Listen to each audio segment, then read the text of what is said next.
धर्म के नाम पर कितना पाखंड, कितना अंधविश्वास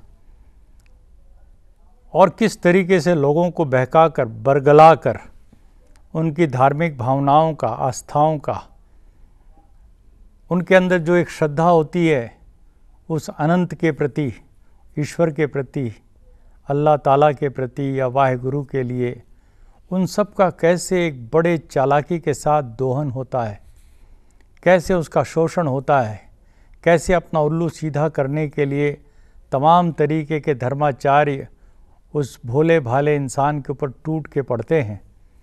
अभी हमने उसका नमूना देखा। कुंभ मेले में आज से 143 साल पहले महर्षि दयानंद ने, जब उन्होंने आर्य समाज की स्थापना भी नहीं की थी, तब जाकर के एक झंडा गाड़ा। देखा कि इस धार्मिक अंधविश्वास को यदि मुझे रोकना है, इसे चुनौती देनी पड़ेगी। इसलिए उन्होंने झंडे का नाम रखा अलग हट करके। वो ओम का झंडा नहीं था, वो किसी और झंडा के नाते नहीं था, उसका नाम उन्होंने रखा पाखंड खंडनी पताका। और उन्होंने ललकारा सारे बड़े बड़े धर्माचार्यों को, महामंडलेश्वरों को, जो बैठे हुए थे गद्दियाँ संभाले हुए और बेवकूफ़ बना रहे थे वहाँ कुंभ के मेले में लाखों करोड़ों लोगों को। और उन्होंने उनसे कहा कि नदी में डुबकी लगाने से कोई पाप नहीं कटता, ये धोखा है, साफ धोखा है। अच्छे काम करो, चाहे अपने घर पे रह कर के करो, चाहे अपने पड़ोस में, अपने गांव में, गली और मोहल्ले में करो, वो तुम्हारे लिए तीर्थ यात्रा हो सकती है। यहाँ आकर के गंगा में डुबकी लगा करके तुम सोचोगे पाप कट जाएगा या धुल जाएगा, यह तुम्हारी बेवकूफ़ी है। और ऐसा बताने वाला व्यक्ति तुम्हारे साथ धोखा कर रहा है, साफ अंधविश्वास का सहारा ले रहा है। इस बार 12 मार्च को हम सब लोगों ने मिलकर, अच्छे अच्छे प्रगतिशील धर्माचार्यों ने मिलकर उसी कुंभ मेले के बीचों बीच गौरी शंकर द्वीप में खड़े होकर के पाखंड खंडनी पताका लहराई।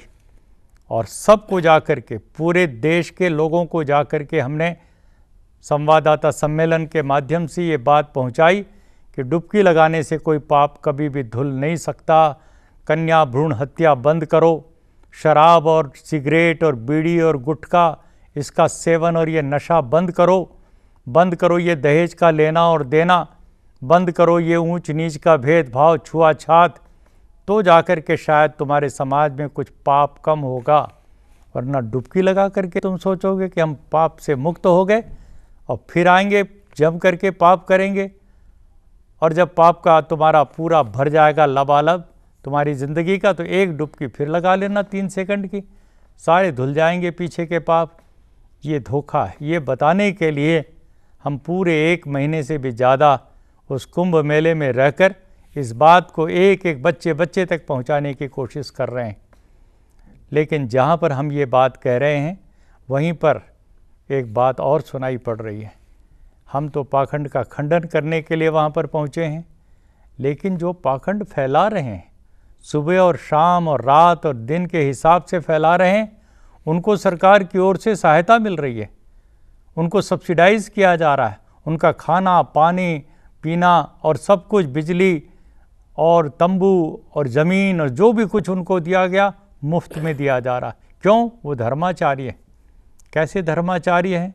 जो सच नहीं बोलते, जो झूठ बोलते हैं, और फिर भी उनको सरकार की सहायता मिल रही है। तो पता चला कि 700 करोड़ से लेकर 1000 करोड़ रुपया, लगभग 1000 करोड़ रुपया केंद्र की सरकार और राज्य की सरकार दोनों मिलकर के कुंभ मेले को सब्सिडाइज कर रहे हैं, उनको सहायता दे रहे हैं।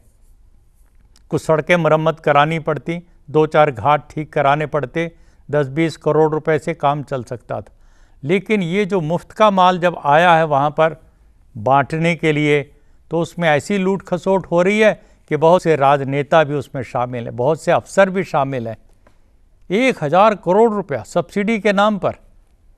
फिर हमें पता लगता है कि ये केवल हिंदुओं के कुछ ऐसे अंधविश्वास फैलाने वालों को ही सब्सिडी नहीं दी जाती, ये दी जाती है दूसरों को भी, मुसलमानों को भी दी जाती है, हज के नाम पर दी जाती। 1200 करोड़ रुपए, 1200 करोड़ रुपए के लगभग की सब्सिडी हर साल हमारी केंद्र की सरकार दे रही है विमानों में, हवाई जहाज़ों में बैठा बैठा करके 2-2, 4-4, 10-10 बार लोग जा रहे हैं हज करने के लिए। इस्लाम के पैगंबर ने तो ज़िंदगी में एक हज किया, लेकिन उनके मानने वाले उन्होंने धंधा बना लिया है, हज पर हज किए जा रहे हैं। जब मुफ्त का माल है तो क्यों ना उसको मौज की जाए उस पर। इसी तरह से 18 फरवरी की बात है, सन 2008, हमारे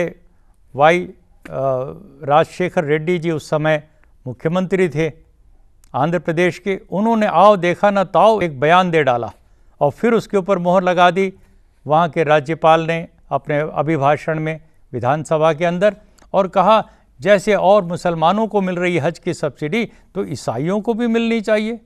उनको भी तो जेरूसलम जाना होता है, उनको भी तो इजराइल की यात्रा करनी पड़ती है, उनका भी हवाई जहाज़ इसी तरह से किया जाए। एक होड़ लगी हुई है, लूट लो माल, गरीबों का माल जितना लूट सके अंधविश्वास को फैलाने के लिए उतना लूट लो।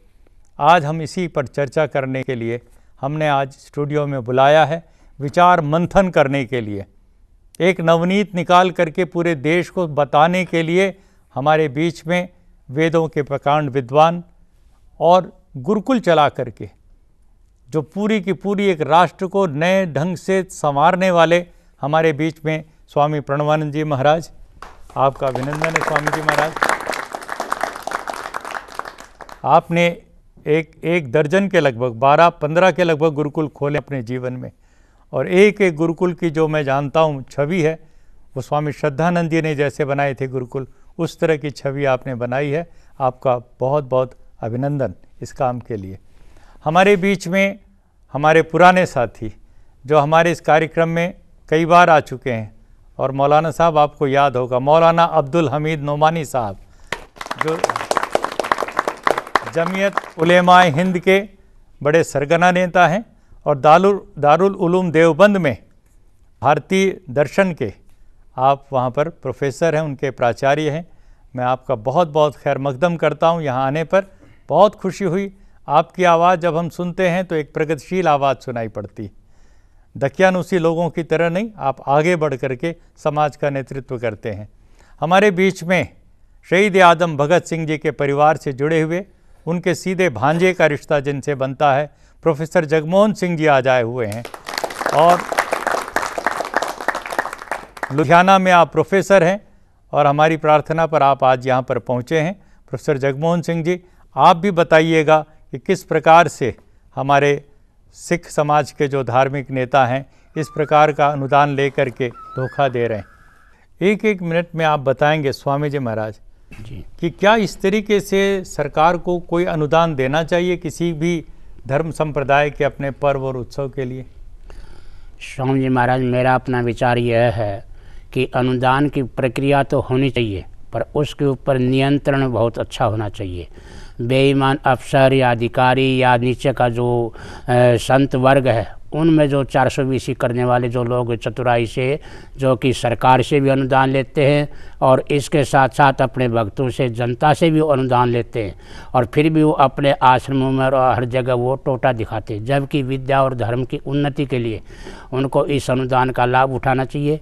ऋषिवर देव दयानंद ने आज से 143 वर्ष पहले जो पाखंड खंडनी पताका इस कुंभ के मेले में गाड़ी थी, उसका उद्देश्य यही था कि उन्होंने पूरे देश को घूम करके देखा था, हर समाज को और हर समाज के व्यक्ति को उन्होंने अच्छी तरह जाना और पहचाना था। उसके पश्चात उन्होंने और निर्णय लिया कि अभी अपने जीवन में बहुत कमियां हैं, बहुत तप की आवश्यकता है। तो ऐसे संत पुरुषों को, ऐसे महात्माओं को या ऐसे धर्म प्रचारकों को सरकार के अनुदान के ऊपर आश्रित न रह करके जनता में काम करना चाहिए और पवित्र मानवीय धर्म का प्रचार और प्रसार बहुत अच्छी बात, बहुत सुंदर बात। मौलाना साहब, आप बताएंगे हज की जो सब्सिडी चल रही है, और मैं जानता हूँ कि इसमें नाम पर जो सब्सिडी देने वाले हैं शायद वो अपने आप को ही सब्सिडाइज कर रहे हैं, क्या है ख्याल आपके? देखिए, सबसे पहली बात तो यह है कि मुसलमानों ने सब्सिडी का कभी मुतालबा नहीं किया, कभी मांग नहीं की।